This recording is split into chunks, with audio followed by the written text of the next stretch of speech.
Hey everyone, welcome back. Ready for the deep dive? Always. Awesome.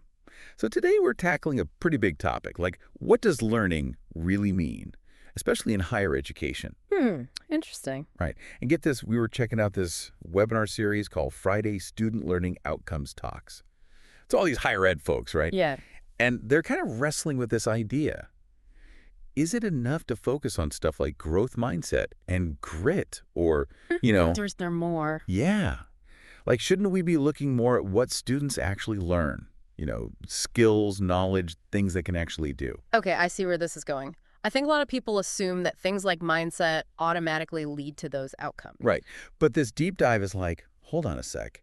What happens if that's all we focus on? Like, are we really setting students up for success beyond just, like, getting through college? I think that's the million-dollar question, isn't it? Are we just helping them survive the system, or are we equipping them to really thrive in their careers and lives? Totally. I was thinking about it like, imagine someone training for a marathon. Okay, I like where you're going with this. Like, yeah, you definitely need grit to get through all those miles. Yep. But ultimately, it's about crossing that finish line, right? So in education, shouldn't we be focused on making sure students aren't just finishing the coursework, but actually gaining valuable knowledge and skills along the way? That's a fantastic analogy. And these experts in the webinar series would totally agree with you. They keep hammering this idea of shifting our focus toward observable outcomes. Observable outcomes. All right, break that down for me a bit. Sure. Basically, it means thinking about how students can actually demonstrate what they know. It's about applying knowledge in real-world situations, showing they can perform tasks, exhibit behaviors, all that stuff that proves they've actually mastered something. Oh, I see. So it's not just about acing a multiple choice test, right? Right. It's about being able to take that knowledge and actually do something with it. Okay, so what would that look like, say, in a field like nursing? Good example. So an observable outcome for a nursing student might be demonstrating the ability to accurately administer an injection. Okay. So not just memorizing the steps, but actually doing it correctly. Precisely. It's about showing they can apply that knowledge in a safe and effective way. This is making a lot of sense now. But I got to ask, doesn't this kind of oversimplify things? I mean, what about fields that require, like, creativity or critical thinking?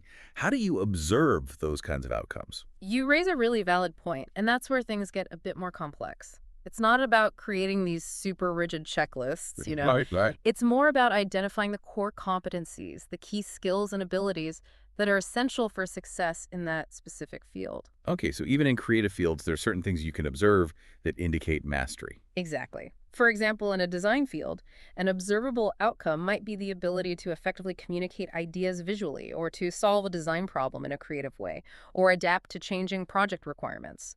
You can see and assess those skills in action. That's cool. So how does all this actually benefit students then?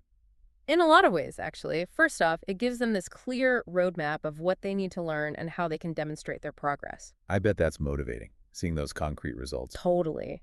It can be super empowering for students because they're not just getting grades, they're seeing tangible evidence of their growth. And this also helps bridge the gap between education and the workforce. Makes sense. Because when students can actually show what they can do, they become way more attractive to employers. Exactly. It's like giving them a portfolio of evidence rather than just a diploma that says, hey, I passed some classes. Oh, that's a great way to put it. So it's like they're building a case for themselves. Exactly. And for educators, it can help them tailor their teaching and provide more targeted feedback to students. Right, because if you know the specific skills you're aiming for, you can design your lessons and assessments around those outcomes. You got it. Now I'm curious. What about you? Like, think about your field or something you're interested in learning. What would observable mastery look like? What skills would you need to demonstrate to be considered, like, truly competent? That is a great question. It really makes you think about the core of what it means to be skilled in a specific area. Right. It's like a whole new way of thinking about learning, isn't it? Absolutely. And this actually ties into the final point that those higher ed folks were making in the webinar, this whole approach to learning. Yeah. It better prepares students to succeed in their chosen fields and empowers them to contribute to society in a meaningful way. Oh, I like that. So it's not just about getting through school. It's about making a real difference in the world.